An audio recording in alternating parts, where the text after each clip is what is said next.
The blue Tiffany box sat in my briefcase like a lead weight as I pulled into our driveway in Beverly Hills. The February evening air was unseasonably warm, but I barely noticed as I gathered my things from the Tesla. Tomorrow was Jessica's 35th birthday, and the necklace had cost more than most people's monthly salary. But after 15 years of marriage and building my tech company from the ground up, I wanted to give her something special. The sound of laughter drifted from our kitchen as I entered through the garage, Jessica's voice carrying that musical quality that had first drawn me to her at Stanford.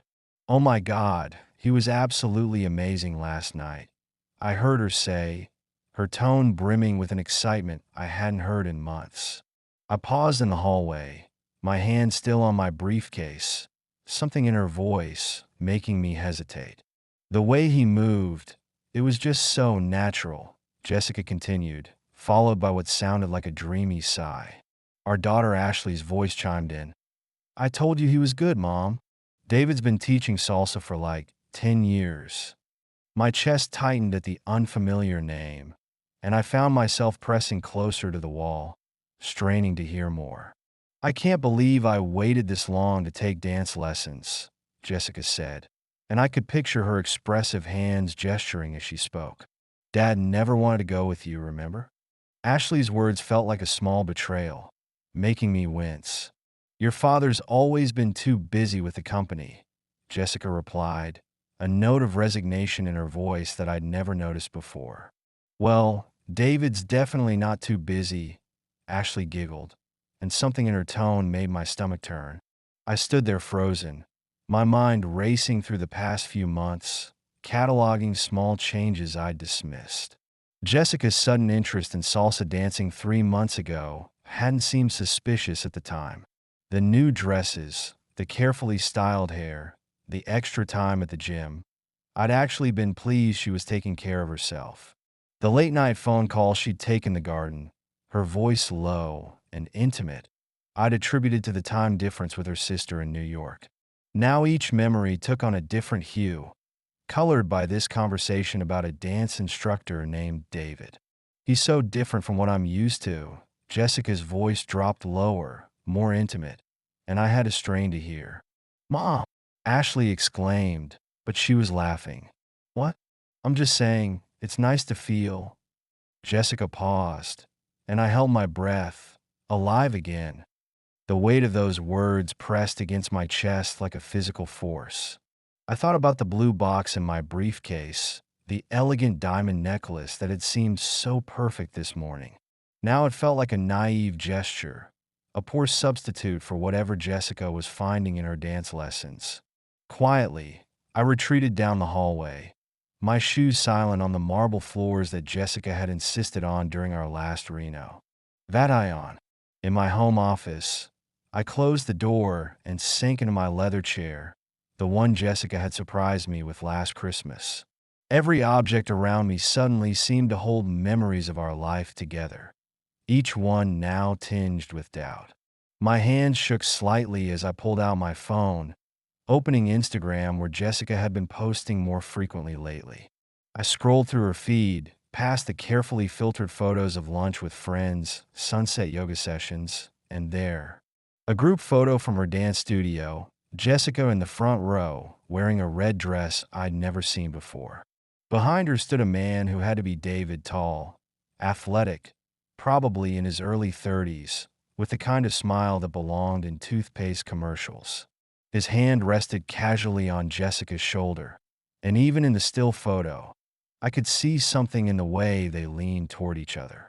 I clicked on his profile but found it private, his profile picture showing him in mid-dance move, all graceful lines and confident posture. The contrast with my own LinkedIn profile photo, serious, corporate in a $1,000 suit, couldn't have been more stark. "Dad!" Ashley's voice made me jump, and I quickly locked my phone screen. She stood in the doorway, her long dark hair, so like her mother's, falling around her face. "Hey, sweetheart." I managed, trying to keep my voice normal. "Mom's making that chicken you like," she said, but her eyes wouldn't quite meet mine. "Great," I replied, wondering how many other secrets my 16-year-old was keeping for her mother. "Are you coming to dinner?" she asked, shifting her weight from one foot to the other. "In a minute," I said, forcing a smile. After she left, I pulled out my laptop, my fingers hovering over the keyboard. It felt wrong to be suspicious, to even consider investigating my wife of 15 years. But I typed David Salsa Instructor Los Angeles into the search bar anyway. The results loaded, and there he was, David Martinez, owner of Ritmo Latino Dance Studio in Santa Monica. His website showed testimonials from happy clients, photos of dance competitions he'd won, and a schedule of classes. Jessica's Ladies' Night Out every Thursday coincided perfectly with his advanced salsa class. I closed the laptop, feeling slightly sick. The Tiffany box caught my eye, and I pulled it out, opening it to look at the diamonds that caught and scattered the light. Tomorrow was supposed to be a celebration, but now all I could think about was the way Jessica had said alive again. When I finally made my way to the dining room, Jessica was setting the table, humming to herself. She looked up and smiled at me, and for a moment, she was the same woman I'd fallen in love with in college. "How was your day?" she asked, leaning in to kiss my cheek, and I caught the scent of her perfume. "Was this new too?" "Fine," I said, taking my usual seat at the head of the table.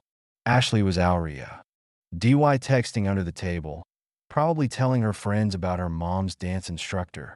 "I was thinking," Jessica said, serving the chicken she knew I loved, "maybe we could do something different for my birthday tomorrow." My hand tightened on my fork. "What did you have in mind?" I asked, though I was afraid I already knew. "There's this showcase at the dance studio," she said, not quite meeting my eyes. "All the instructors are performing, and then there's a party afterward." Ashley's head snapped up from her phone, her eyes darting between us. "Sounds fun," I lied, cutting my chicken into precise squares. "Really?" Jessica's face lit up with genuine surprise. "You'll come?" I nodded, already forming a plan. "Wouldn't miss it," I said, and took a bite of food I couldn't taste. That night, I lay awake beside Jessica, listening to her steady breathing. My mind kept replaying moments from the past few months, rearranging them like puzzle pieces. The way she'd started taking more care with her appearance, even for simple errands. How she'd smile at her phone when messages came in, tilting the screen away slightly. The new energy in her step, the light in her eyes that I'd attributed to her new fitness routine. I rolled over, studying her profile in the darkness. Was she dreaming about him? The thought hit me like a physical blow, and I had to get out of bed. In my office, I opened my laptop again, the screen's glow harsh in the darkness. David Martinez's website was still open in my browser, his perfect smile mocking me. I clicked through to his studio's social media, scrolling through photos of classes and events. There, Jessica in the background of a group shot, laughing at something off camera. Another, her and David demonstrating a dance move, his hand on her waist, their bodies close. The timestamps matched her girls' night out dates perfectly. I opened my phone and pulled up her location history, something I'd never done before in our marriage. Every Thursday night for the past 3 months, Ritmo Latino Dance Studio, 7 to 9 p.m. But the last few weeks showed her location there at other times too. Tuesday afternoons, Sunday mornings. Private lessons my mind supplied helpfully, and I felt bile rise in my throat. I thought about the Tiffany necklace, now hidden in my office safe. It seemed inadequate now, a pathetic attempt to compete with whatever Jessica was finding in that dance studio. Tomorrow night, I decided, watching the sun begin to rise over the Hollywood Hills. Tomorrow night, I would see for myself what kind of showcase this really was. As I finally crawled back into bed, Jessica stirred slightly. "Everything okay?" she murmured, still half asleep. "Perfect," I whispered, staring at the ceiling. "Just perfect." The next morning, I called my assistant to clear my schedule for the day. I needed time to think, to plan, to figure out how to handle what was coming. Jessica had already left for what she claimed was a spa day with the girls. Another lie that now felt obvious. A quick check of her location on my phone showed her at Ritmo Latino Dance Studio. Final rehearsal, probably. I spent the morning in my home gym, pushing myself harder than usual on the treadmill, trying to outrun my thoughts. By afternoon, I'd made 3 calls that would change everything. The first was to Tony, my best friend since our Stanford days, and now the city's top divorce attorney. "Are you sure about this, Mike?" he asked, his usual joking tone replaced with concern. "I need options, Tony," I replied, staring out at my perfectly manicured backyard. "Just have everything ready." The second call was to a private investigator recommended by Tony. She was expensive, discreet, and could have a team in place at the dance studio by tonight. The third call was to my bank, arranging for some necessary changes to our joint accounts. Just precautionary measures, I told myself. Ashley came home from school around 3, dropping her backpack in the hallway like she always did. "Dad," she seemed surprised to find me home. "You're going to Mom's showcase tonight, right?" The hope in her voice made my chest ache. "Wouldn't miss it," I said, watching her face carefully. She shifted uncomfortably, not meeting my eyes. "Dad, about Mom's dancing." She started, then stopped. "Yes," I prompted, keeping my voice neutral. She's really happy when she's dancing," Ashley said finally. "I haven't seen her this happy in a long time." The words hit me like a physical blow. My own daughter had noticed her mother's unhappiness before I had. "I'm sure she is," I managed to say. Ashley hesitated a moment longer, then fled upstairs to her room. Jessica came home at 5, practically glowing with excitement.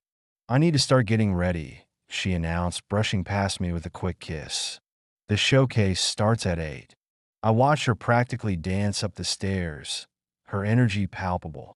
She looked younger somehow, more alive, just like she'd said to Ashley. At 7:30, we were in my Tesla, heading towards Santa Monica. Jessica wore a red dress I'd never seen before, cut to show off her dancer's body. Her hair was styled differently too, falling in waves around her face. She chatted nervously about the showcase, about the other performers, carefully avoiding any mention of David. Ashley sat in the back seat, oddly quiet. Ritmo Latino Dance Studio occupied the second floor of a renovated industrial building. The parking lot was full of cars that cost less than Jessica's wedding ring. Inside, the space had been transformed with strings of lights and flowing fabric. The main studio floor had been cleared for performances, with chairs arranged around the edges. And there he was. David Martinez in person was even more impressive than his photos. He moved through the crowd with natural grace, greeting people with easy familiarity. When he saw Jessica, his whole face lit up. I watched as he made his way toward us, noted how Jessica's breathing changed. "Jessica," he called out, embracing her with the casual intimacy of a man who'd held my wife's body many times before. "And you must be Michael." He turned to me with a practiced smile. "Jessica talks about you all the time." His handshake was firm, professional, the handshake of a man who thought he had nothing to hide. "Does she?" I replied, matching his smile. "Funny, she's never mentioned you." A flicker of something crossed his face, quickly masked. Jessica laughed nervously, her hand fluttering to her throat. "David's been an amazing teacher," she said quickly. "You'll see tonight." "I'm sure I will," I responded, noting how she couldn't quite meet my eyes. The showcase began shortly after, and I had to admit, he was good. David moved like his body was made of music, leading his various partners through increasingly complex routines. Then came Jessica's performance with him. My wife of 15 years walked onto the floor in that red dress, and the crowd fell silent. The music started, something Latin and sensual, and they began to dance. It was like watching a seduction set to music. Their bodies moved together with practiced intimacy, telling a story of passion and desire. David's hands on my wife's waist, her back, guiding her through turns and dips. The way she looked at him, totally trusting, completely in the moment. I glanced at Ashley and saw her watching me instead of the dance, worry clear on her face. The performance ended with Jessica draped backwards over David's arm, both of them breathing hard. The crowd erupted in applause. I stood up. Bathroom. I muttered to Ashley and walked out of the main room. In the hallway, I pulled out my phone and texted Tony, "Start the process."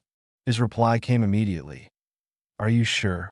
I was about to respond when I heard voices from around the corner. Jessica's voice.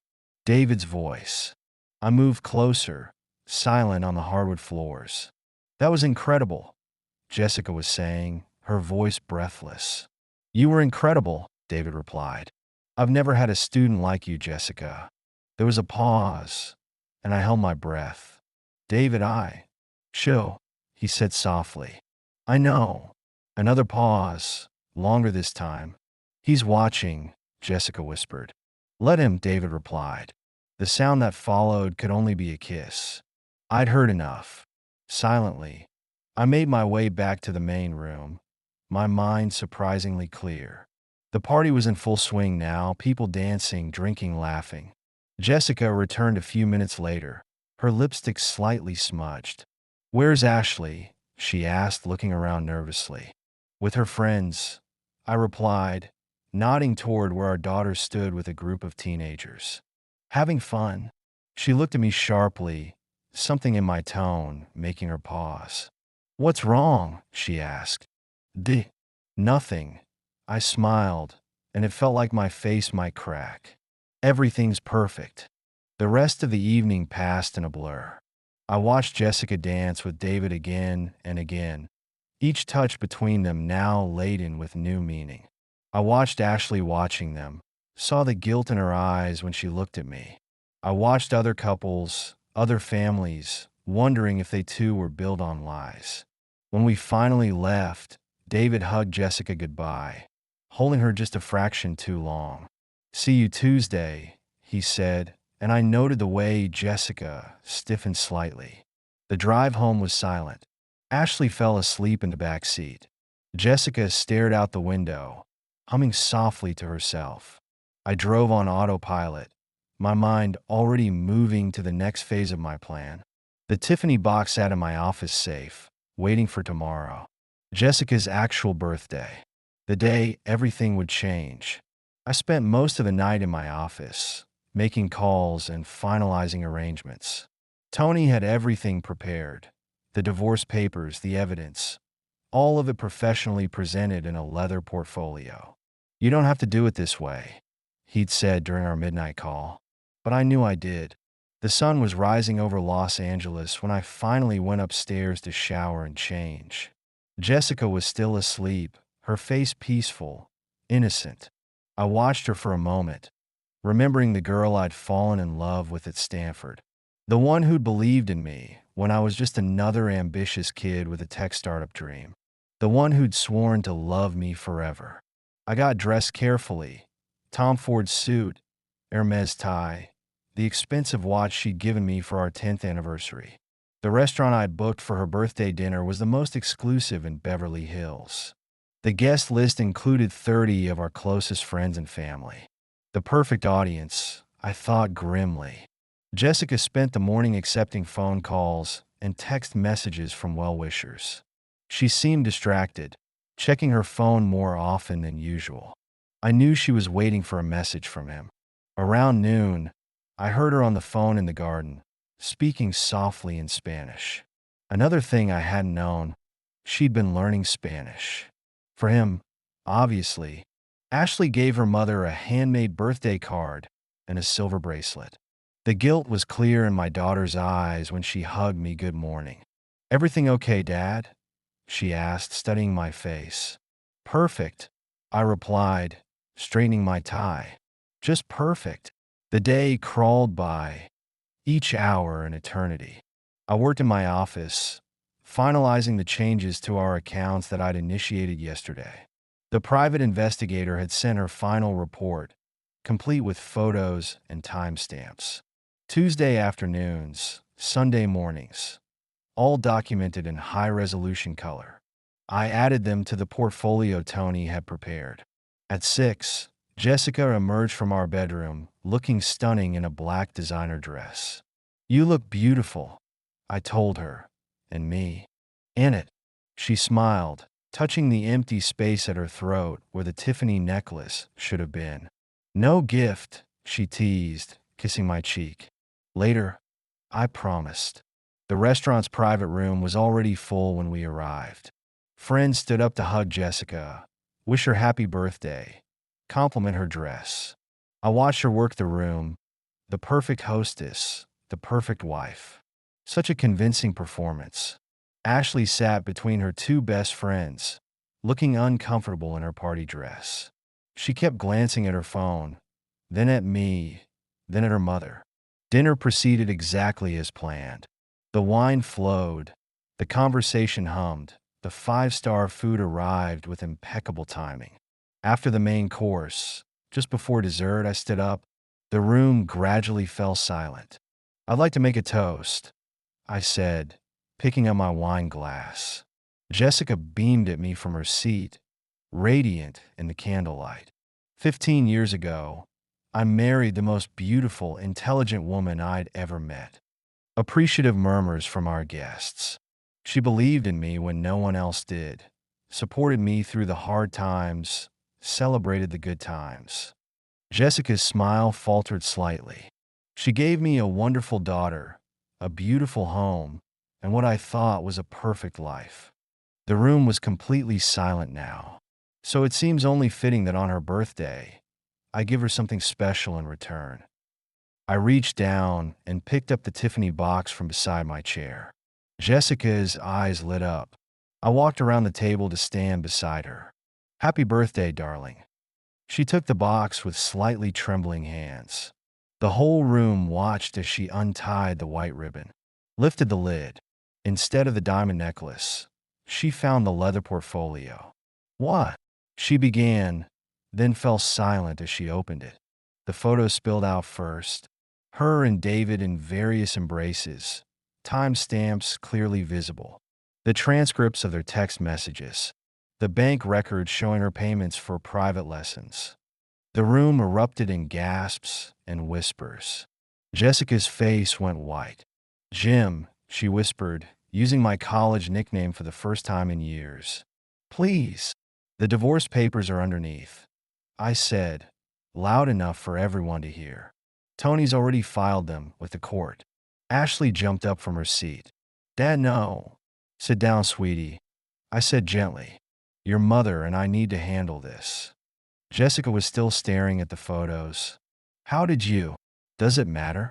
I asked. "What matters is that while I was working to give you everything you wanted, you were giving yourself to him." More gasps from our audience. Someone started to stand up, but Tony motioned them back down. "It wasn't like that," Jessica protested weakly. "No." I picked up one of the photos. "This was last Tuesday afternoon." "I can explain. Save it for your lawyer." I cut her off. "I've already transferred half of our liquid assets to an account in your name. The house is yours until Ashley graduates. After that, we'll sell it and split the proceeds." Jessica started to cry, mascara running down her cheeks. "I never meant to hurt you," she sobbed. "Funny," I replied. "You seemed pretty deliberate about it to me." I turned to address our stunned guests. "Thank you all for coming to celebrate my wife's birthday. I apologize for the dramatic ending, but I believe in giving credit where credit is due. And Jessica has certainly earned this moment." With that, I walked out of the private room, out of the restaurant, out of my marriage. Tony found me an hour later at his beach house in Malibu. "That was quite a show," he said, handing me a scotch. "She'll never forgive you for humiliating her like that." "I know," I replied, staring at the ocean. "But I'll never forgive her for what she did, so I guess we're even." My phone had been buzzing nonstop. Messages from friends, family, even a few business associates who'd been at the dinner. Finally, a text from Ashley. I'm staying at Emma's tonight. I love you, Dad. That one hurt the most. She'll understand eventually, Tony said, reading the message over my shoulder. She's just a kid caught between her parents. I nodded, unable to speak. The next few weeks passed in a blur of legal meetings and financial negotiations. Jessica moved into the guest house, refusing to look at me when we passed each other in the driveway. Ashley divided her time between us, trying desperately to keep the peace. I threw myself into work, spending longer hours at the office. Started seeing a therapist at Tony's insistence. Slowly, painfully, life began to reshape itself around the new reality. One morning, about a month after the birthday dinner, I ran into Jessica in the kitchen. She looked tired, older somehow. I'm sorry, she said simply. I know, I replied. Me too. We stood there for a moment, 15 years of marriage between us like a wall. David, I finally asked. Gone, she said. Moved to Miami with one of his other students. I nodded, feeling no satisfaction in her pain. We really messed this up, didn't we? She asked softly. Yeah, I agreed. We did. Ashley found us like that, standing on opposite sides of the kitchen island. She looked from one to the other, hope flickering in her eyes. Don't, I said gently. Some things can't be fixed, sweetheart. She nodded, tears rolling down her cheeks. I hugged her tightly, breathing in the scent of her shampoo. Over her head, I met Jessica's eyes one last time. Then I let go, walked out of the kitchen, out of the house we'd shared. It was time to start over. Time to find out who I was without her. Time to learn to trust again. The Tiffany box still sat in my office safe, the diamond necklace inside untouched. Sometimes I thought about selling it.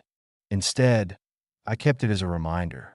A reminder that love, like diamonds, can be both beautiful and hard. That trust, once broken, leaves scars that never fully heal. And that sometimes the greatest gift you can give yourself is the courage to walk away.